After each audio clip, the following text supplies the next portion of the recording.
चला लक्ष द्या सर्वांनी. बघा आज आपण तुमचे जे दोन महत्त्वाचे टॉपिक आहेत, कुठला?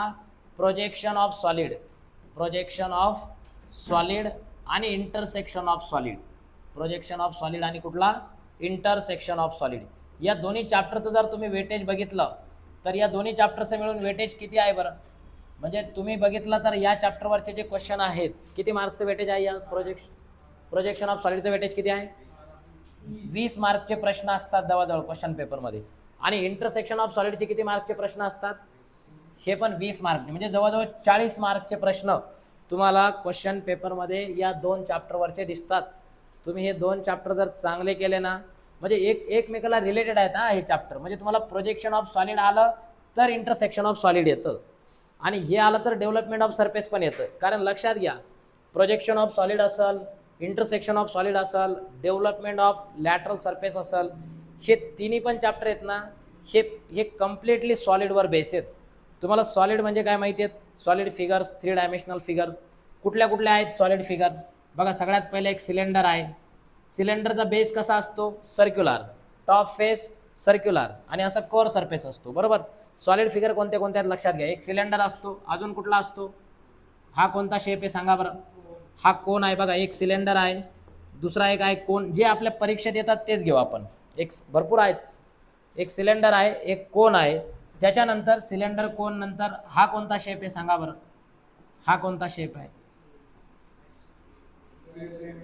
हा आहे कोणता शेप आहे? हा प्रिझम आहे. प्रिझम, पिरॅमिड आहे का? स्क्वेअर प्रिझम आहे. कोणता प्रिझम आहे? Square prism. लक्षात घ्या, जेव्हा बेस आणि टॉप फेसला स्क्वेअर असेल, बेसला स्क्वेअर आहे की नाही? त्याच्या बेस कसा आहे? स्क्वेअर शेप आहे, आणि टॉप फेस पण कसा आहे? स्क्वेअर आहे. जेव्हा बेस आणि टॉप फेस सेम असतो ना, तेव्हा त्याला प्रिझम म्हणायचं. आणि बेसला स्क्वेअर आहे, टॉप फेसला स्क्वेअर आहे, म्हणून स्क्वेअर प्रिझम. हा कोणता शेप असेल सांगा बरं तुम्ही? आता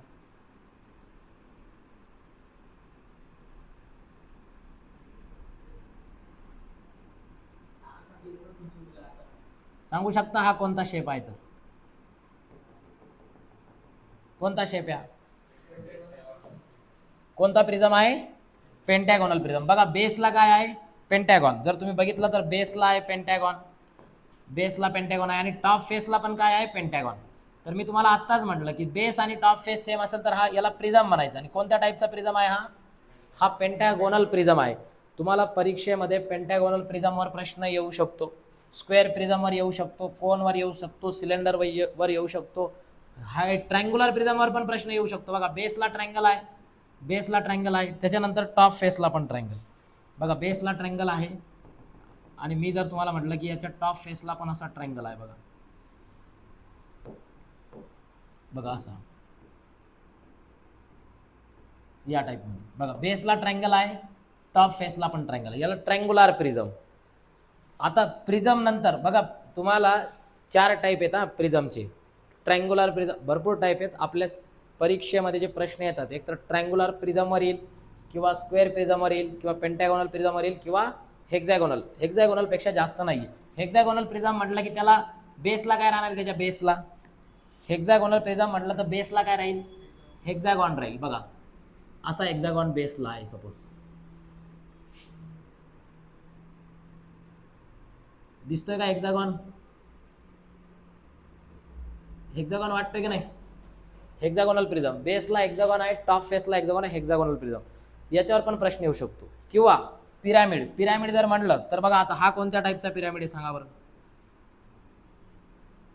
हा कोणत्या टाईपचा पिरॅमिड आहे? Square pyramid. बेसला स्क्वेअर आहे की नाही? याला म्हणायचं स्क्वेअर पिरॅमिड. पिरॅमिड म्हणजे त्याला टोक असतं वरतून, असं ॲपेक्स म्हणतो त्याला आपण, ॲपेक्स टोक असतं, त्याला म्हणायचं पिरॅमिड. बेस कसा आहे? स्क्वेअर शेप आहे की नाही? म्हणून हा स्क्वेअर पिरॅमिड.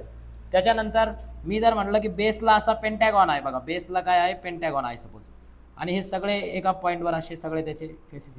मग हा कोणता पिरॅमिड आहे? हा पेंटॅगोनल पिरॅमिड. जर बेसला हेक्झॅगॉन असेल तर हेक्झॅगोनल पिरॅमिड. लक्षात घ्या, हे सगळ्या गोष्टी तिथं लक्षात घ्या. अशा पद्धतीनं हे समोरचे 3 फेसेस आणि हे मागचे 3, हे असे. हा हेक्झॅगोनल पिरॅमिड. तर तुम्हाला परीक्षेमध्ये याच्या बाहेर प्रश्न येत नाही. हा म्हणजे प्रोजेक्शन ऑफ सॉलिडचा प्रश्न येऊ द्या, इंटरसेक्शन ऑफ सॉलिडचा येऊ द्या, डेव्हलपमेंट ऑफ लॅटरल सरफेसचा जरी प्रश्न आला DLSचा, तर याच्यापैकीच येतात, याच्यापैकीच. एकतर कुठला तरी या चारपैकी कुठला तरी प्रिझमवर विचारला जाईल, किंवा या चारपैकी कुठल्या तरी पिरॅमिडवर प्रश्न विचारला जाईल, किंवा कोनवर किंवा सिलेंडरवर. त्याच्यामुळं तुम्हाला याचा फ्रंट व्ह्यू आणि टॉप व्ह्यू काढता आला पाहिजे. तुम्हाला जर फ्रंट व्ह्यू आणि टॉप व्ह्यू जर काढता आला ना, तर तुम्ही फक्त फ्रंट व्ह्यू टॉप व्ह्यू जरी काढून ठेवले ना, तर तुम्हाला 2-2 मार्क सगळ्या प्रश्नामध्ये भेटतात सगळ्या. आणि फ्रंट व्ह्यू टॉप व्ह्यू काढता येणं हे अंडरस्टँडिंग बेस आहे बघा. म्हणजे तुम्हाला प्रॉब्लेम आता लक्षात घ्या, बऱ्याच जणांनी मला सांगितलं की सर एवढे सगळे सेंटेन्स असतात 4-4 5-5, ते वाचलं की क्लिअर होत नाही, नेमका प्रॉब्लेम कसा आहे किंवा काय करायचे. तर खूप सिंपल आहे बघा, खूप सिंपल. आता लक्षात घ्या, इथं मी तुम्हाला हे सांगतो.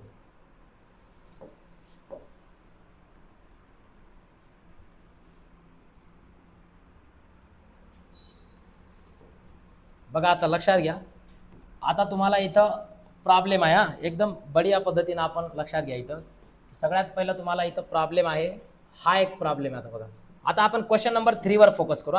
चॅप्टर मॅटर करत नाही, तुम्हाला क्वेश्चन नंबर 3 पूर्ण अटेम्प्ट झाला पाहिजे, क्वेश्चन नंबर 4 पूर्ण अटेम्प्ट झाला पाहिजे. आपण क्वेश्चन वाईज जाऊ, चॅप्टर वाईज जाण्यापेक्षा आपण क्वेश्चन वाईज जाऊ. तुम्ही लक्षात घ्या, क्वेश्चन नंबर 3 मध्ये तुम्हाला दोन प्रश्न सोडवायचे असतात, 3 प्रश्न सोडवायचे असतात 6-6 मार्कचे. हे बघा, अटेम्प्ट एनी 3 आणि किती मार्कचे आहेत ते 6-6 मार्कचे. कितीपैकी? 4 पैकी. बघा 4 पैकी किती सोडवायचे आहेत? 3 सोडवायचे आहेत. त्यामध्ये हा एक प्रश्न आहे, हा बी, हा सी, आणि इकडच्या पानावर एक आहे बघा डी. क्वेश्चन नंबर 3 मध्ये 6-6 मार्काचे 4 पैकी 3 प्रश्न सोडवायचे आहेत. त्यामधले 2 प्रश्न जे आहेत ना, हे 2 प्रश्न जर तुम्ही वाचले ना, प्रॉब्लेम वाचले की तुम्हाला कळलं पाहिजे हे प्रोजेक्शन ऑफ सॉलिडचे आहेत, प्रोजेक्शन ऑफ सॉलिडचे आहेत. हे कसं तुम्हाला लक्षात येणार आहे? आता हा तर स्टँडर्ड पॅटर्न आहे पेपरचा, त्यामुळे तुमच्या डायरेक्ट लक्षात येऊन जाईल.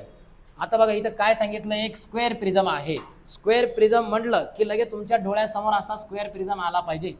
दिसतोय का हा कलर? बघा, स्क्वेअर प्रिझम म्हटलं की लगेच तुमच्या डोळ्यासमोर असा एक स्क्वेअर प्रिझम असा तिथं आला पाहिजे. म्हणजे बेसला स्क्वेअर, टॉप फेसला स्क्वेअर, आणि त्याच्या व्हर्टिकल रेक्टँग्युलर फेसेस, असा स्क्वेअर प्रिझम तुमच्या डोळ्यासमोर तिथं आला पाहिजे. आता याच्यात काय सांगितलंय बरं, जो स्क्वेअर प्रिझम आहे ना, याची साईड किती आहे बरं? Side 35 mm. 35 mm side of base. म्हणजे याचा जो बेस आहे ना, या बेसची साईड आहे 35 mm. जर ही साईड 35 असेल तर सगळ्याच 35 येतील की नाही बेसच्या, कारण स्क्वेअर आहे. आणि या पण 35 येतील सगळ्या, बरोबर. म्हणजे बेस आहे 35. त्याच्यानंतर पुढे काय सांगितले बघा, ॲक्सिस लेंथ. ॲक्सिस लेंथ म्हणजे याची हाईट येणार आहे की नाही, हाईट. मग हाईट किती आहे त्याची? दिसते सगळ्यांना? हाईट किती आहे? 60 mm. हाईट आहे 60 mm. ओके. म्हणजे इथून तुम्हाला डायमेन्शन कळाले, इथून तुम्हाला शेप कळाला, कोणत्या टाईपचं सॉलिड आहे ते कळणार. आता ज्याचा डाऊट आहे की प्रॉब्लेम वाचल्यावर समजत नाही, त्यांनी लक्षात घ्या की प्रॉब्लेम तुम्हाला वाचता येतो, वाचलेलं तुम्हाला समजतं. इंग्लिशमधलं जरी असलं तर वाचलेलं समजतं ना. आता तुम्ही वाचलंय स्क्वेअर प्रिझम आहे, तर तुमच्या डोळ्यासमोर स्क्वेअर प्रिझमचा शेप आला पाहिजे, असा स्क्वेअर प्रिझमचा असा शेप डोळ्यासमोर आला पाहिजे. त्यांनी सांगितलंय साईड ऑफ बेस, त्या स्क्वेअर प्रिझमच्या जो बेस आहे ना, त्या बेसची साईड 35 आहे. तुमच्या लक्षात आलं पाहिजे 35x35चा चौकोन त्याच्या बेसला आहे आणि टॉप फेसला आहे. त्याची ॲक्सिस लेंथ म्हणजे त्याची हाईट दिलेली आहे 60 mm. आणि काय सांगितलंय बरं, इट्स लॅटरल फेसेस. बघा आता याचा अर्थ लक्षात घ्या. लॅटरल म्हणजे व्हर्टिकल आणि लॉन्जिट्युडनल म्हणजे हॉरिझॉन्टल. तर लॅटरल फेसेस, आता याला फेसेस किती आहेत बरं? फेस म्हणजे 4 फेसेस आहेत. बघा, हा एक रेक्टँग्युलर फेस आहे, हा समोरचा एक आहे, एक तिकडचा आहे, एक इकडचा आहे, एक इकडचा आहे. आता तुम्हाला काय सांगितलंय बघा, याच्या ज्या लॅटरल फेसेस आहेत ना, these lateral faces are equally incline to VP. व्हीपीला कशा आहेत? Equally incline. व्हीपी म्हणजे व्हर्टिकल प्लेन. आता एक गोष्ट लक्षात ठेवा, पुढे मी सांगतो. Draw the projection of prism. Projection draw करायचे प्रिझमचं. Projection of prism when axis makes an angle of 45 degree with HP and parallel to VP. आता एक गोष्ट लक्षात ठेवा, काल आपण लाईनचे प्रॉब्लेम घेतले, प्लेनचे प्रॉब्लेम घेतले, तेव्हा मी तुम्हाला सांगितलं HP ला इन्क्लाइन म्हटलं तर ॲक्सिसला अँगल वर अबो घेणार का बिलो? हा ॲक्सिस आहे, सपोज एक्स ॲक्सिस आहे, हॉरिझॉन्टल ॲक्सिस आहे. मी म्हटलं HP ला इन्क्लाइन लाईन आहे, तर तुम्ही अँगल वरती घेणार का खाली घेणार? वरती घेणार. HP ला इन्क्लिनेशन म्हटलं तर अबो इन्क्लिनेशन, आणि VP ला इन्क्लाइन म्हटलं तर बिलो इन्क्लिनेशन. लक्षात घ्या, जेव्हा तुम्हाला प्रॉब्लेममध्ये दिलं जातं ना की प्लेन लाईन HP ला इन्क्लाइन आहे किंवा प्लेन HP ला इन्क्लाइन आहे, किंवा याचा ॲक्सिस, या प्रिझमचा ॲक्सिस कुणाला इन्क्लाइन आहे? प्रिझमचा ॲक्सिस 45 डिग्री विथ HP. म्हणजे प्रिझमचा ॲक्सिस HP ला इन्क्लाइन आहे, म्हणजे ते इन्क्लिनेशन कुठं काढणार तुम्ही, ॲक्सिसच्या अबो काढायचं. लक्षात घ्या, जेव्हा सांगितलं जाईल VP ला इन्क्लाइन तेव्हाच खाली अँगल मोजायचा. HP ला इन्क्लाइन म्हटलं की वरती अँगल मोजायचा. आता तुम्हाला सांगितलंय 45 डिग्री इन्क्लाइन आहे. मग बघा आता हा प्रॉब्लेम मी सोडवतो. आता मला जेव्हा या प्रॉब्लेमला सोडवायचंय तर एक गोष्ट लक्षात घ्या की प्रिझमचा ॲक्सिस HP ला इन्क्लाइन आहे, याचा अर्थ काय बरं, प्रिझम कुठं ठेवलेला असेल बरं, जर ॲक्सिस HP ला इन्क्लाइन असेल तर प्रिझम पण HP वर असेल की नाही. म्हणजे मी जर तुम्हाला म्हटलं की माझ्याकडं हा एक सपोज, आता कन्सिडर करा हा प्रिझम नाहीये पण सपोज करू हा प्रिझम आहे, ठीक आहे. आता मी याला असं ठेवलेलं आहे, ठीक आहे, याला मी असं इक्वल इन्क्लाइन ठेवलं, सपोज असं ठेवलं, बेसवर ठेवला. जर मी याला इन्क्लाइन केलं ॲक्सिसला तर कुठे येईल तो, एका पॉईंटवर येणार आहे की नाही, असा एका पॉईंट. मग या पोझिशनमध्ये आपल्याला त्याचं फ्रंट व्ह्यू, टॉप व्ह्यू आणि साईड व्ह्यू ड्रॉ करायचं. म्हणजे फ्रंट व्ह्यू आणि टॉप व्ह्यू ड्रॉ करायचं, साईड व्ह्यू नाही ड्रॉ करायचं. आता लक्षात घ्या, तर सुरुवात कशी करायची या प्रॉब्लेमची, तर सगळ्यात पहिलं काय करायचं, ॲक्सिस ड्रॉ करायचं. सगळ्यात पहिलं तुम्ही इन जनरल ॲक्सिस ड्रॉ करा.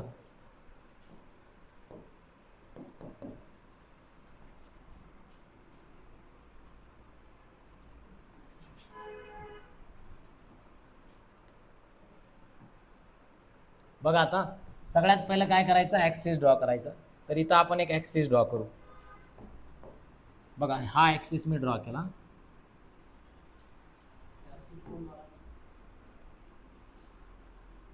ओके, बघा हा ॲक्सिस मी इथं ड्रॉ केला.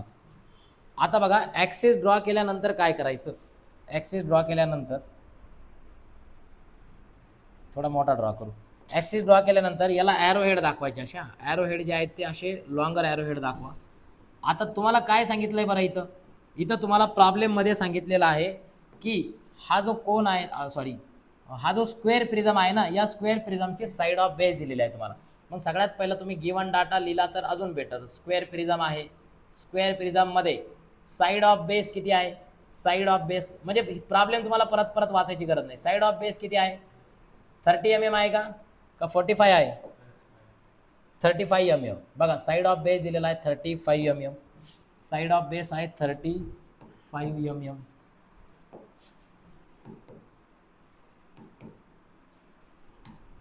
बघा साईड ऑफ बेस किती दिलेला आहे 35 mm. त्याच्यानंतर काय सांगितलं तुम्हाला, ॲक्सिस लेंथ, हे गिवन मध्ये लिहायचं, ॲक्सिस लेंथ किती दिलेला आहे, ॲक्सिस आहे 60 mm, बरोबर. आणि ॲक्सिस कुणाला इन्क्लाइन आहे बरं, axis is incline to HP, horizontal प्लेनला इन्क्लाइन आहे ॲक्सिस, बरोबर. आणि किती डिग्री इन्क्लाइन आहे, 45 डिग्री इन्क्लाइन आहे.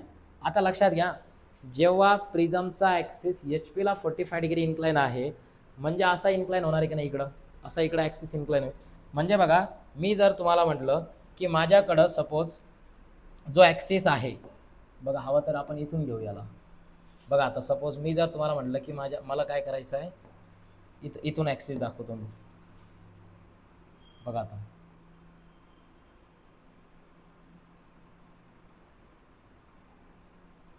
मॅच झाली का लाईनवर लाईन, ठीक आहे जाऊ दे.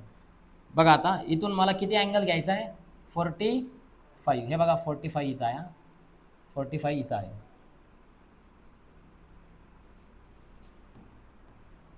हे बघ हा 45 अँगल आहे. आता हा जो 45 अँगल मी इथं दाखवलाय बघा, हा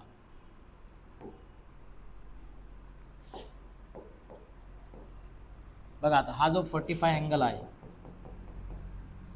मला याला डॅश काढायचं होतं रे, ठीक आहे जाऊ दे, काही फरक नाही.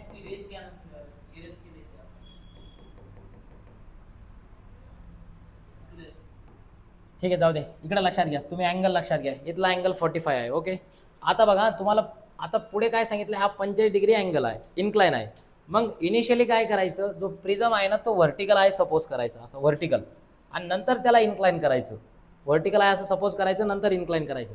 मग लक्षात घ्या, जेव्हा प्रिझम व्हर्टिकल असेल असा आणि कसा ठेवलेला आहे तो इक्वली इन्क्लाइन आहे, इक्वली इन्क्लाइन टू VP. आता हे तुम्ही डायरेक्ट लक्षात ठेवा, 100% तुम्हाला असा एक प्रॉब्लेम परीक्षेत येत असतो, म्हणजे येतच असतो हा, इक्वली इन्क्लाइनवाला. मग तो प्रोजेक्शन ऑफ सॉलिडचा असेल किंवा इंटरसेक्शन ऑफ सॉलिडचा असेल किंवा डेव्हलपमेंट ऑफ लॅटरल सरफेसचा असेल, पण मी गॅरंटीने सांगतो तुम्हाला इक्वली इन्क्लाइनची कंडिशन परीक्षेमध्ये येणार म्हणजे येणार.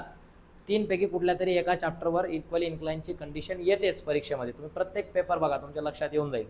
तर इक्वली इन्क्लाइन म्हटलं, इक्वली इन्क्लाइन टू व्हीपी म्हटलं तर एक गोष्ट लक्षात ठेवा, तुम्ही काय करायचं इक्वली इन्क्लाइन टू व्हीपी म्हटलं तर डायरेक्ट इथं हा जो याचा 45 डिग्री अँगल घ्यायचा. बघा हा 45 डिग्री अँगल घ्यायचा इक्वली इन्क्लाइन जर म्हटलं तर.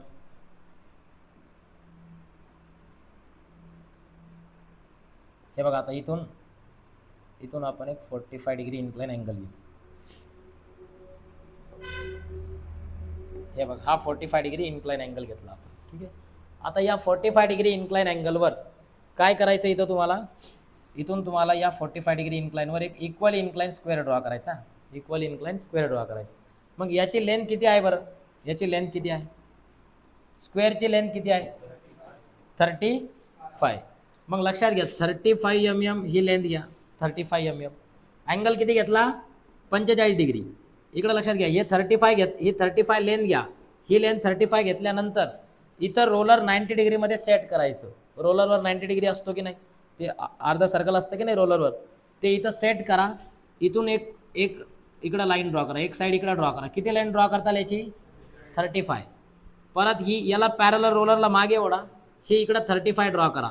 ठीक आहे, ही 35 ड्रॉ होईल. नंतर परत याला रोलर पॅरलल ठेवा, याला रोल करा आणि इकडचा 35 असा ही क्लोजिंग साईड भेटेल. हा भेटेल तुम्हाला इक्वली इन्क्लाइन स्क्वेअर टॉप व्ह्यूमध्ये. टॉप व्ह्यूमध्ये इक्वली इन्क्लाइन स्क्वेअर भेटला तर याला नाव द्या काहीतरी ABC आणि D असे नेमिंग करा त्याला. हे नेमिंग केल्यानंतर आता याचा फ्रंट व्ह्यू काढायचं आहे तर याचे प्रोजेक्शन वरती घ्यायच्या. हा प्रोजेक्ट होईल, हा इथं प्रोजेक्ट होईल, हा इथं प्रोजेक्ट होईल बघा.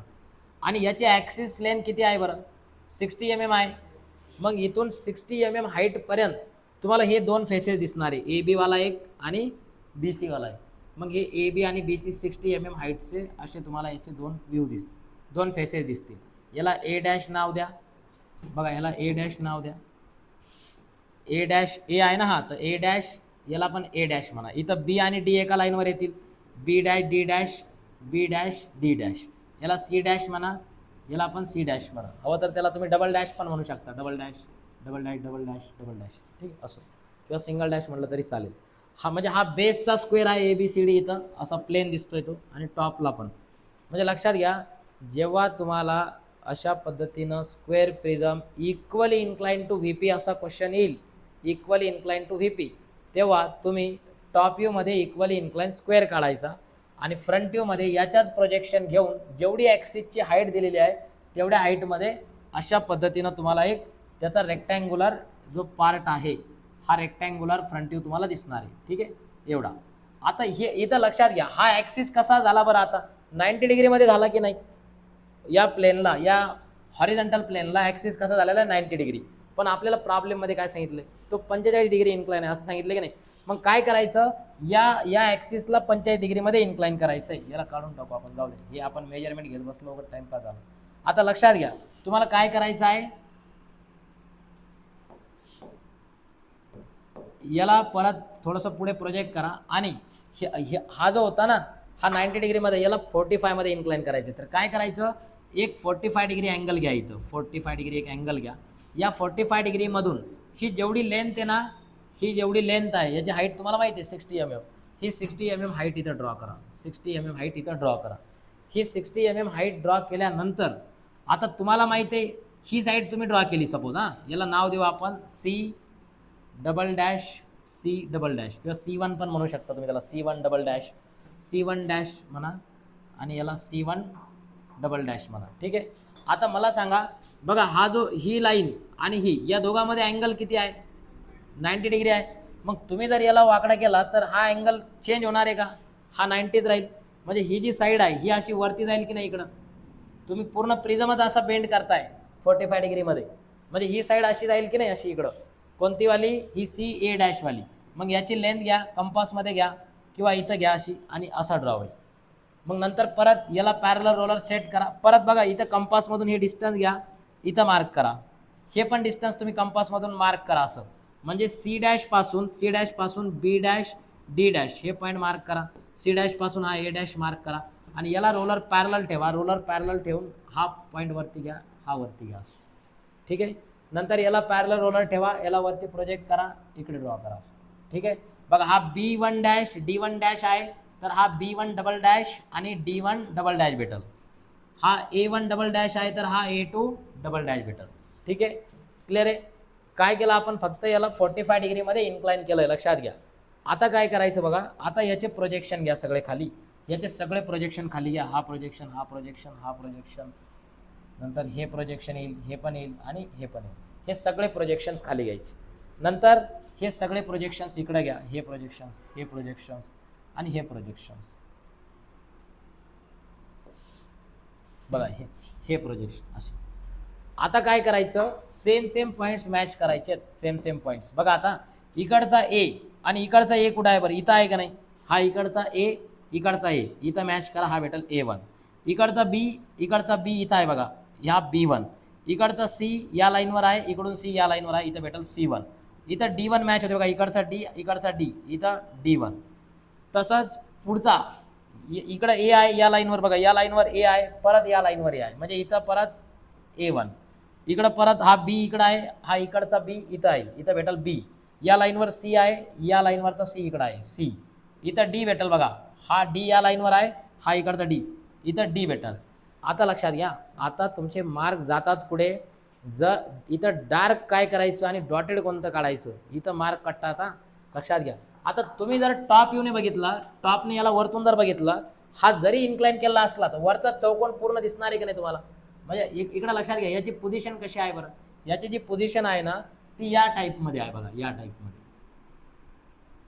बघा. या म्हणजे हा वरचा जो स्क्वेअर आहे तो असा आहे बघा, या टाईपमध्ये त्याची इन्क्लाइन पोझिशन आहे. आता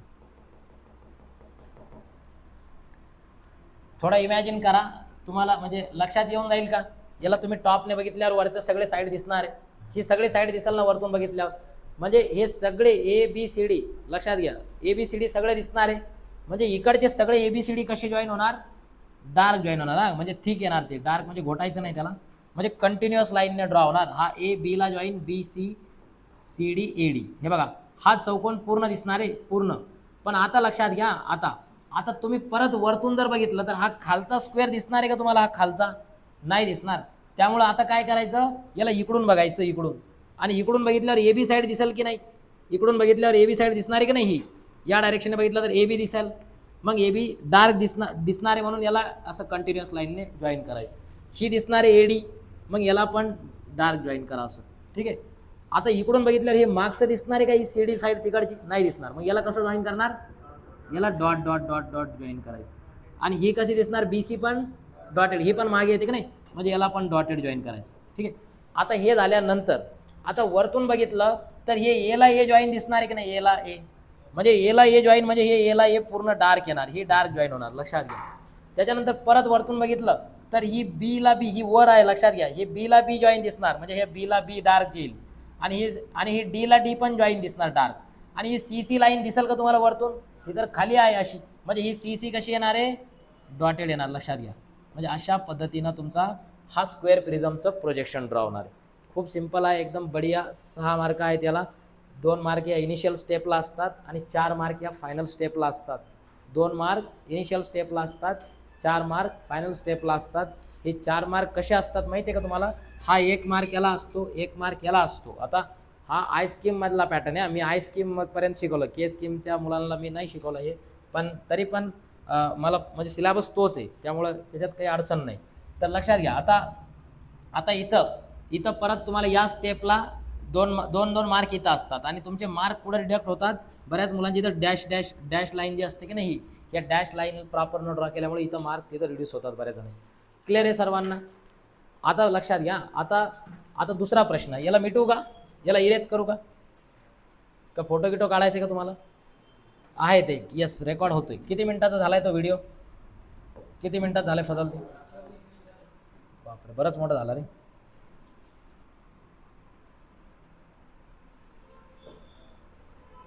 चला आता लक्षात घ्या. बघा आता पुढचा, बघा आता पुढे प्रॉब्लेम काय दिलाय, सिलेंडरचा दिलाय की नाही, सिलेंडरचा प्रॉब्लेम दिलाय. हे याच्या भानगडीत पडणार नाही आपण, इन्स्ट्रुमेंट आपण डायरेक्ट ड्रॉ करू. मी हाताने पण बरोबर ड्रॉ करतो ना, व्यवस्थित दिसतंय ना. चला म्हणजे एवढं विचित्र होत नाही ते. आता बघा एक सिलेंडर आहे, सिलेंडर सिलेंडर म्हटलं की तुमच्या डोळ्यासमोर असं येतं का? असं सिलेंडर दिसतं ना, गॅसची टाकी. Yes, cylinder. सिलेंडरमध्ये काय सांगितलं बघा, सिलेंडरचा बेस कसा असतो सिलेंडरचा? सर्क्युलर आहे, म्हणजे त्याचं डायमीटर दिलं सर्क्युलर बेस आहे, रेडियस 20. यस, डायमीटर किती आहे त्याचं? 40 डायमीटर आहे. डायमीटर 40 आहे, म्हणजे रेडियस किती येणार आहे? 20, म्हणजे रेडियस येणार त्याची 20. आणि पुढे काय सांगितलंय बरं, याची हाईट किती दिली बघा, ॲक्सिस लेंथ किती आहे? 60 आहे. आणि पुढे काय सांगितलं? Kept on HP. कुठं ठेवला आहे? HP वर, हॉरिझॉन्टल प्लेनवर ठेवलेला आहे. लक्षात घ्या, अशा पद्धतीनं व्हर्टिकल प्लेन असते, ही हॉरिझॉन्टल प्लेन असते, आणि या हॉरिझॉन्टल प्लेनवर अशा पद्धतीनं सिलेंडर जो आहे तो ठेवलेला आहे. मग मला सांगा, तुम्ही जर टॉपने बघितलं तर काय दिसेल बरं? टॉपने सर्कल दिसेल. मग सर्कल कुठे दिसणार आहे? याची सावली इथं पडेल की नाही? HP वर, म्हणजे HP मध्ये टॉप व्ह्यू मध्ये सर्कल दिसणार आहे. आणि एक गोष्ट नेहमी लक्षात ठेवा, आपण जे ड्रॉइंग स्टडी करतोय ना, ते आपण first angle projection method study करत आहोत. आणि फर्स्ट अँगल प्रोजेक्शन मेथडमध्ये हा जो एक्स डॅश ॲक्सिस असतो की नाही, हॉरिझॉन्टल ॲक्सिस, याच्या खाली कोणती प्लेन असते? HP असते, हॉरिझॉन्टल प्लेन असते. लक्षात ठेवा. आणि एक्स डॅशच्या वरची जी प्लेन असते ती व्हर्टिकल प्लेन असते, कारण याला आपण क्लॉकवाईज रोटेट करतो असं, म्हणजे ते खाली येते. ठीक आहे. आता बघा, मला सांगितलेलं आहे इथं सिलेंडर आहे ज्याचा बेस 60 mm डायमीटर आहे, बेसचं 40 mm डायमीटर आहे बेसचं, 60 mm ॲक्सिस हाईट आहे, आणि कुठे ठेवलेला आहे? HP वर ठेवलेला आहे. म्हणजे मी लगेच काय करणार, असं इमॅजिन करणार मी त्याला HP वर, असा HP म्हणजे हॉरिझॉन्टल प्लेनवर ठेवलेला आहे, म्हणजे वरतून पाहिलं तर खाली काय दिसणार आहे? सर्कल दिसणार. मग किती रेडियसचं सर्कल ड्रॉ होईल इथं? मग मी लगेच इथं 20 रेडियसचं सर्कल ड्रॉ करेल बघा असं. म्हणजे हा ड्रॉ होणार आहे टॉप व्ह्यू. हा काय ड्रॉ झाला? Top view. किंवा इकडं लक्षात घ्या बघा, आता इथं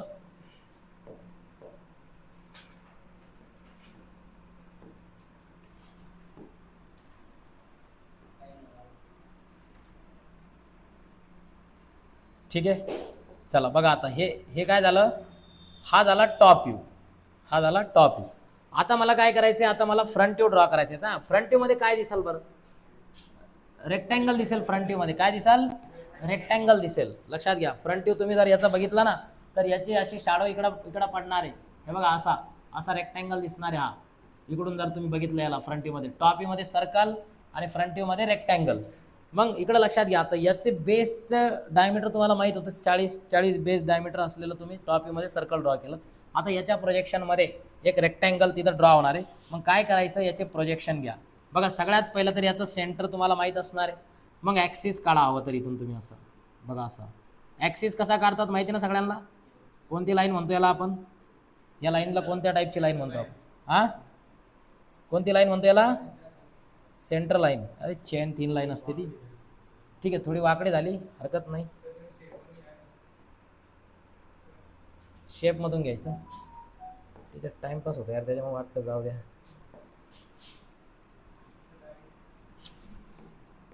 या बोर्डामुळे, त्याच्यामुळे ना हे व्हाईट बोर्डावर फास्ट होतं, याच्यात टाइमपास होतो. आपण बोर्ड नाही मजा घेत आपली, तर त्याच्यावर जास्त आपण वापर नाही करत ना इन्स्ट्रुमेंटचा.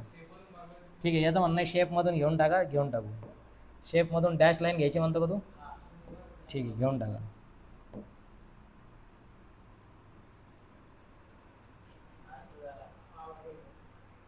सुंदर, अति सुंदर. पण वेळ जातो रे आपल्याकडे, एवढा वेळ नाही ना आपला, उद्याच पेपर आहे. तरी पण वाकडं दिसते पाहिजे, तरी पण थोडं ठीक आहे, चालतं एवढं चालतं, काही होत नाही. ठीक आहे, बघा आता लक्षात घ्या. आता टॉप व्ह्यू मध्ये तुम्हाला सर्कल दिसणार आहे. फ्रंट व्ह्यू मध्ये काय दिसणार आहे? फ्रंट व्ह्यू मध्ये रेक्टँगल दिसणार आहे. लक्षात घ्या, फ्रंट व्ह्यू मध्ये काय दिसणार आहे? रेक्टँगल. मग फ्रंट व्ह्यूचे प्रोजेक्शन काढा अगोदर. बघा, अगोदर आपण याचे प्रोजेक्शन घेऊ फ्रंट व्ह्यूचे. मग बघा, फ्रंट व्ह्यूचे जेव्हा तुम्ही प्रोजेक्शन घेणार ना, तेव्हा इथून बघा, सगळ्यात पहिलं काय करायचं? तुम्ही जेव्हा हा टॉप व्ह्यू काढताना याचे पार्ट करा. किती पार्ट करताल याचे? 8 पार्ट करा. 12 केलं तरी चालतं, आपलं थोडं फास्ट होईल. 8 केलं तर 8 पार्ट केलं तर किती डिग्रीचे होतील? 45 होतील. झाले 8 पार्ट. बघा, याला नाव द्या 1 2 3 4 5 6 7 8. झाले 8 पार्ट. आपल्या मनावर असतं, 8 घ्यायचे नाही तर 12 घ्यायचे, डिपेंड येते. 8 घेतले तरी चालतं, 12 घेतले तरी चालतं. 12 घेतले तर कर स्मूथ येतो, 8 घेतले तर कर एवढा स्मूथ येत नाही. 12 घेतले तर वेळ जास्त लागतो, 8 घेतले तर वेळ कमी लागतो. ते डिपेंड आहे, 8 घेतले तरी चालतं, काही फरक पडत नाही. आता लक्षात घ्या, आता याचे प्रोजेक्शन घ्यायची वरती. आता याची ॲक्सिस हाईट किती आहे बरं? 60. मग एक 60 पर्यंत एक पॉईंट मार्क करून ठेवा. आता हे सगळे प्रोजेक्शन वरती घ्या. बघा हा 1चं प्रोजेक्शन घ्या. याची थिकनेस लय जास्त झाली रे. जाऊ दे, आता शेपमध्ये टाइमपास होईल ना. ठीक आहे, चल. बघा आता इथून घ्या. हे बघा, आता एक गोष्ट लक्षात ठेवा, हा झाला 1चा प्रोजेक्टर. 1चा प्रोजेक्टर. आता लगेच 2चा प्रोजेक्टर करायचा. 2चा प्रोजेक्टर 8 मधून गेला पाहिजे. 2चा प्रोजेक्टर कुठून गेला पाहिजे? 8 मधून. तरच तुमचं उत्तर कसं आहे? बरोबर आहे. आता थोडा आपण हे मेजरमेंट नाही घेतलं म्हणून तुम्ही कन्सिडर करा 2 आणि 8 कसे आले पाहिजे? एका लाईनच्या अलॉंग आले पाहिजे. तर तुमचे डिवाइड केलेले पार्ट बरोबर आहेत. त्याच्यानंतर हे ऑलरेडी ड्रॉ केला आहे. 3 आणि 7 मधले ऑलरेडी ड्रॉ केले. आता 4 आणि 6 एका लाईनमध्ये आले पाहिजे. बघा 4 आणि 6 आणि नंतर शेवटचा हा 5. बघा असे सगळे प्रोजेक्शन ड्रॉ करायचे. आता हे सगळे प्रोजेक्शन ड्रॉ केल्यानंतर याची जी आउटलाईन आहे, बघा याची जी आउटलाईन आहे, याला मी थोडंसं हे करतो.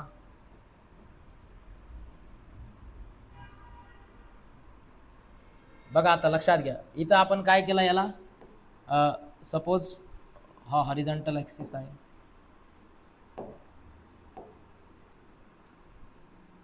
कुठं कुठं कट झाले होते ते पॉईंट? इथं इथं इथं इथं. ठीक आहे, जाऊ दे. लक्षात घे 1 2 3 4 5 6 7 8. ओके. आता लक्षात घ्या, हे सगळे पॉईंट, हे बघा बेसला सर्कल असतं की नाही? मग बेसच्या सर्कलवर हे पॉईंट मार्क करा. 1 dash 2 dash 3 dash 4 dash 5 dash 6 dash 7 dash 8 dash. 1 2 3 4 5 6 7 8. लक्षात आलं? तसाच इकडे ॲक्सिस हाईट किती आहे त्याची? हे बघा 1 dash 2 dash 3 dash 4 dash 5 dash 6 dash 7 dash 8 dash. Clear आहे? आता बघा याच्या आउटलाईनला थिक करायचं थोडंसं. थोडं थिक ठेवायचं. आतमधल्या लाईन थोड्याशा थिन ठेवायच्या. आता बघा, हा झाला फ्रंट व्ह्यू आणि हा झाला टॉप व्ह्यू. इथं काय सांगितलं होतं बरं? इथं काय सांगितलं होतं की एक सिलेंडर आहे ज्याची बेस डायमीटर 40 mm आहे, ॲक्सिस लेंथ 60 mm आहे अँड केप्ट ऑन HP. कधी कधी केप्ट ऑन HPच्या ऐवजी रेस्टिंग ऑन HP दिलेलं जातं, प्लेस ऑन HP दिलेलं जातं. हे शब्दाचा अर्थ एकच होतो. केप्ट ऑन HP म्हणजे HPवर ठेवलेला आहे, रेस्टिंग ऑन HP म्हणजे HPवर ठेवलेला आहे, प्लेस ऑन HP म्हणजे HPवर ठेवलेला आहे. आणि जेव्हा सिलेंडर हॉरिझॉन्टल प्लेनवर HPवर ठेवलेला असतो तेव्हा तुम्ही डोळे झाकून टॉप व्ह्यूमध्ये सर्कल काढायचं त्याच्या डायमीटरचं आणि फ्रंट व्ह्यूमध्ये त्या सर्कलच्या प्रोजेक्शनच्या अलॉंग रेक्टँगल दाखवायचा. जेव्हा तुम्हाला सांगितलं जातं सिलेंडर रेस्टिंग ऑन HP, मग तो डेव्हलपमेंट ऑफ सरफेसचा प्रॉब्लेम असू द्या, तो प्रोजेक्शन ऑफ सॉलिडचं सिलेंडर असू द्या, ते इंटरसेक्शन ऑफ सॉलिडमधलं सिलेंडर असू द्या.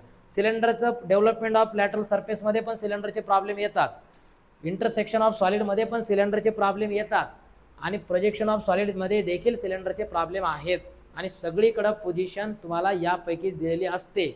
पहिली पोझिशन आहे it is resting on HP असं म्हटलं तर टॉप व्ह्यूमध्ये सर्कल काढायचा, फ्रंट व्ह्यूमध्ये रेक्टँगल काढायचा. क्लिअर आहे? हां. आता दुसरी पोझिशन बघा. दुसरी, आता इथं जर तुम्हाला म्हटलं की इट इज केप्ट ऑन HPच्या ऐवजी जर VP आला, केप्ट ऑन VP आला, केप्ट ऑन VP आला तर काय करायचं? हे उलटं काढायचं. सर्कल वर जाईल आणि याची उलटी इमॅजिन करू शकता ना? याची उलटी डायग्राम कशी होईल? अशी होईल का नाही? हे इकडं सर्कल येईल आणि इकडं त्याचा असं रेक्टँगल येईल. बघा हे सगळे प्रोजेक्शन असं होते का इमॅजिन? लक्षात घ्या. असं हे 1 2 3 4 5 ही कोणती पोझिशन आहे? Cylinder is kept on VP वर ठेवलेलं आहे असं जर म्हटलं ना, जेव्हा सिलेंडर VP वर ठेवलेलं आहे असं सांगितलं जातं ना प्रॉब्लेममध्ये, तेव्हा axis is incline to VP सांगितलं जातं. लक्षात घ्या, axis is incline to VP आणि VP ला इन्क्लाइन म्हटलं तर खाली इन्क्लिनेशन येईल की नाही? खाली इन्क्लिनेशन येईल म्हणजे इथं इन्क्लाइन येईल. लक्षात घ्या, इथं इन्क्लाइन येईल आणि मग याचा अशी फिगर तयार होते इकडं. लक्षात घ्या. हां, येतो असं नको करू. दोन्ही कंडिशन येतात. मी एका याच्यात तुम्हाला दोन्ही सिच्युएशन सांगतोय, तुम्ही लक्षात घ्या.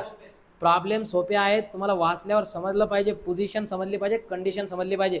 कंडिशन समजली ना तर ड्रॉ करणं सोपं आहे. याच्यात रट्टा मारू शकत नाही तुम्ही, पाठ करू शकत नाही. लक्षात घ्या. आणि पाऊन तर अजिबात काढू शकत नाही बाजूच्याचं. पाऊन येणार आहे का ते? दिसतंय असं काढा पण ते कसं तरी दिसायला वाटेल ते, पण तुम्हाला ते करेक्ट काढायचं असेल तर हे लक्षात ठेवा. आणि 90% मुलांना हे क्लिअर नसतं, 90% आपल्या कॉलेजमधले. त्यामुळे तुम्ही याचं आणि त्याच्या भरोश्यावर राहू नका, स्वतः ते शिका व्यवस्थित, ती क्लॅरिटी ठेवा आणि ड्रॉ करा. आता लक्षात घ्या, आता ॲक्सिस कसा आहे बरं एच पीला, असा 90 डिग्रीमध्ये परपेंडिक्युलर आहे का नाही. पण आपल्याला काय सांगितलंय, सिलेंडरचा ॲक्सिस का परपेंडिक्युलर आहे का एच पीला, इन्क्लाइन आहे. एच पीला इन्क्लाइन म्हटलं की अबो इन्क्लिनेशन लाईनच्या प्रॉब्लेममध्ये मी तुम्हाला सांगितलं किती इन्क्लाइन आहे ॲक्सिस एच पीला. बघा इकडे लक्षात घ्या, सध्या हा जो सिलेंडर आहे हा पूर्णच्या पूर्ण सर्क्युलर बेसवर ठेवलेला आहे का नाही, सर्क्युलर बेसवर एच पीवर ठेवलेला आहे. जर मला एका पॉईंटवर ठेवायचं असेल तर याला असा वाकडा करावा लागेल की नाही. लक्षात घ्या, याला जर मला एका पॉईंटवर ठेवायचा असेल तर असं करावं लागेल की नाही त्याला. बघा झाला की नाही, एका पॉईंटवर टच झाला की नाही एका पॉईंटवर, म्हणजे इन्क्लाइन आहे तो. लक्षात घ्या, जेव्हा तुम्हाला सांगितलं जातं की सिलेंडर एका पॉईंटवर आहे तेव्हा तुम्ही लक्षात घ्यायचं सिलेंडर इन्क्लाइन आहे, इन्क्लाइन आहे. आणि एका पॉईंटवर असताना कसा इन्क्लाइन आहे तो, incline to H P at an angle of 30 degree. 30 degree H पीला याचा ॲक्सिस इन्क्लाइन करा. हा एक पॉईंट आहे, सपोज हा एक पॉईंट आहे का नाही सिलेंडरवरचा 5 नंबरचा. मग याला लक्ष दे, याला इन्क्लाइन करा. बघा इथं एक 5 नंबरचा पॉईंट इथं मार्क करा, हा याला नाव द्या तुम्ही असं काहीतरी 5-1 आणि किती डिग्री इन्क्लाइन आहे तो, किती डिग्री, 30 डिग्री. इथं अँगल घ्या 30 डिग्रीचा, थोडासा असा येईल तो छोटासा अँगल. बघा असा 30 डिग्री अँगल येईल आणि या 30 डिग्रीमध्ये किती लेंथ ड्रॉ करताल बरं, ही लेंथ किती ड्रॉ करताल, 60 mm, कारण याची ॲक्सिस लेंथ 60 आहे बरोबर. मग हा झाला 5-1, याला पण म्हणा तुम्ही 5-1. ठीक आहे. आता लक्षात घ्या, आता ह्या 5-5 ड्रॉ केला आपण, या 5-5 वाल्या लाईनचा याच्यासोबत अँगल किती आहे बरं, हा 90 आहे का नाही. मग परत तुम्ही, मी तर म्हणतो डायरेक्ट काय करायचं माहिती आहे का, इथं वेळ वाचतो तुमचा, डायरेक्ट इथं असं रोलर ठेवायचं, असं रोलर ठेवायचं. ही 90ची लाईन असते की नाही रोलरवरची, ही 90ची लाईन या लाईनवर मॅच करायची, अशी मॅच करायची आणि इकडं रेष ओढून टाकायची, अशी रेष ओढून टाकायची. ही 90ची लाईन असते बघा याच्यावर, ही या लाईनवर ही 90ची लाईन मॅच करा अशी आणि इकडं अशी रेष ओढून टाकायची. ठीक आहे. ही रेष ओढल्यानंतर काय करायचं, 5 पासून हे डिस्टन्स घ्या कंपासमध्ये 1चं डिस्टन्स घ्या, 5 वर ठेवा, 1ला मार्क करा, 1 भेटल. परत कमी करा, कंपास कमी करा, कंपासला एकदा एक्सपांड करा, मोठं एक्सपांड करून ठेवा. मग त्याच कंपासला छोटं करत जायचं, परत असं खोलायचं, फाकायचं, करायचं नाही. लक्षात घ्या, एकदा मोठा केला, आर्क मारला, मग नंतर थोडासा कमी करा, 2 आणि 8 वर येईल, 2-8चा आर्क मारा, 2-8ला मार्क करा, परत थोडंसं कमी करा, 3-8 वर आर्क मारा, 3-8 भेटल, 3-7 आहे, 3-7 भेटल, परत थोडा कमी करा, इथं मारा, 4-6 भेटल. ठीक आहे. हे सगळे पॉईंट भेटल्यानंतर इथं रोलर पॅरलल लावा 5-5 वरती रोल करा, पुढे लाईन ड्रॉ, उचलायचं नाही रोलरला, वरती रोल केला पुढे, वरती रोल केला पुढे, वरती रोल केला पुढे, वरती रोल केला पुढे. आणि याची जेवढी हाईट आहे तेवढ्या हाईटला लगे इथं पॅरलल रोलर ठेवा, याला रोल करा, याला लगे इकडे दाबून पाठवून द्या. म्हणजे हे जे आहे ना, हे सेम हे असं इन्क्लाइन करायचं, फक्त वाकडं करायचं. याला लक्षात घ्या, सेम हेच पोझिशन काय करायची, 30 डिग्रीमध्ये इन्क्लाइन करायची आहे. क्लिअर आहे का, चांगलं काढून थोडंसं. अरे यार, मला असा टाइमपास झाला ना, इरिटेट होतो. ठीक आहे, जाऊ द्या, हरकत नाही. आता हे जातं का, ठीक आहे, एवढं तेवढं होतं. बघा आता काय म्हणलं मी तुम्हाला, 5-5 लाईन ड्रॉ करायची आहे.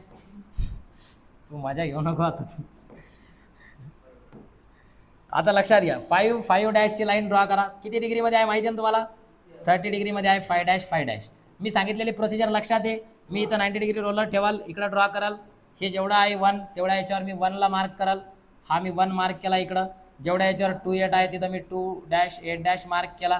तेवढ्या डिस्टन्सवर मी 4-6 मार्क केला आणि मध्ये जो होता तो 3-7 मार्क केला. नंतर मी याला पॅरलल ठेवला, हा ड्रॉ होईल, हा याला पॅरलल, हा ॲक्सिस, नंतर हा ड्रॉ होईल, हा ड्रॉ होईल, नंतर याला ड्रॉ करा. थोडा मोठा झालं इकडं आल्यावरती, रुंद झालं. तुम्ही मेजरमेंट घ्या, असं याची रुंदी जेवढी याची रुंदी आहे तेवढी दिसली पाहिजे. तरी इकडं तर होता काहीतरी 50, इकडं झाला 70, असं व्हायला नको. हे माझ्याकडे इन्स्ट्रुमेंट नाही. आता काय करणार लक्षात घ्या. आता परत हे प्रोजेक्शन घ्या खाली, आता याचे शेप वापरून घेऊ, नाही तर हर्षल परत नाराज व्हायचा. हे बघा, हे खाली घ्या, हे प्रोजेक्शन घ्या, हे प्रोजेक्शन घ्या, इथले, नंतर इथले प्रोजेक्शन घ्या. ओके आहे का, नंतर इथले प्रोजेक्शन घ्या आणि नंतर हे शेवटचं प्रोजेक्शन. एक वाकड झालं का? हे का ते शेवटचं?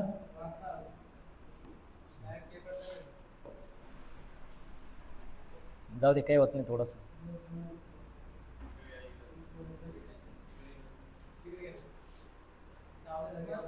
इकडं लक्षात घ्या ना यार, बरोबर आहे ते. इकडं लक्षात घ्या. हे बघा, हा 1 ची लाईन आहे ही.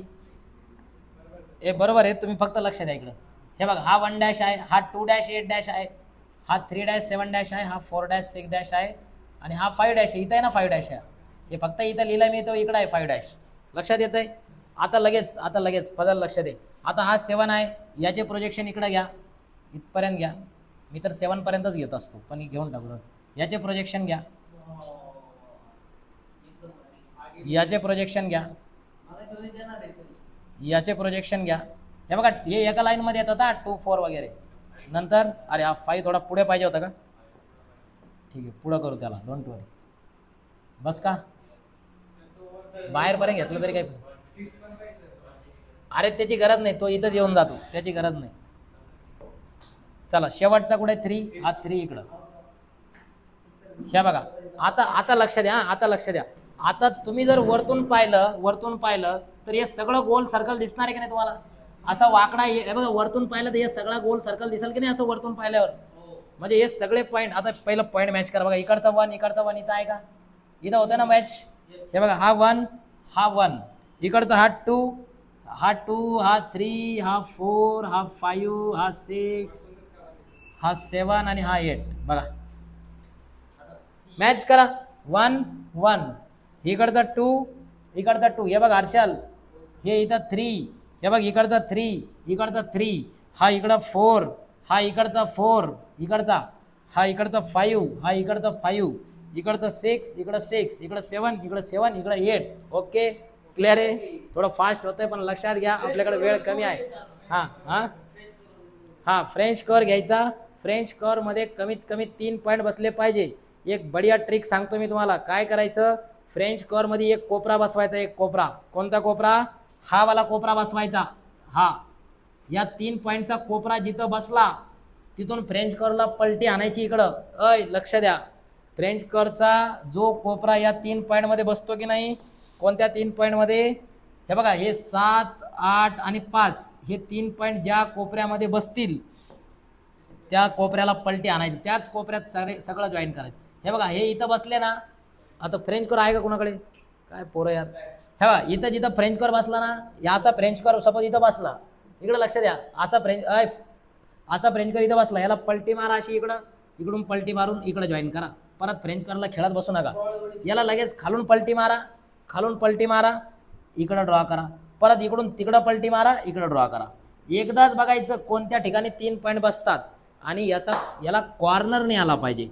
बरेच पोरं काय करतात, असा काढतात. असं हे असा कॉर्नर आला ना मग मार्क कॅन्सल होतात. लक्षात घ्या, याला कॉर्नर नाही आला पाहिजे, असा कर आला पाहिजे. असा कर, हे इथं कर आला पाहिजे, इथं कर आला पाहिजे. ठीक आहे ना? तर मेजरमेंट नाही. आता आपण याचं मेजरमेंट नाही घेतलं ना, त्यामुळं टेन्शन नको घेऊ. आता लक्षात घ्या. आता महत्वाचा पार्ट. आता इकडचं सगळं सर्कल डार्क दिसणार आहे का? नाही. मी तुम्हाला सांगितलं, इकडचं सर्कल काढण्यासाठी वरतून पाहिलं तर हे खालचं सर्कल दिसणार आहे का? एक इथं सर्कल तर खालून आहे ना. हे सगळे याच्या, हे बघा, वरून हे झाकले गेले ना, हे सगळे खालून आले ना हे पॉईंट.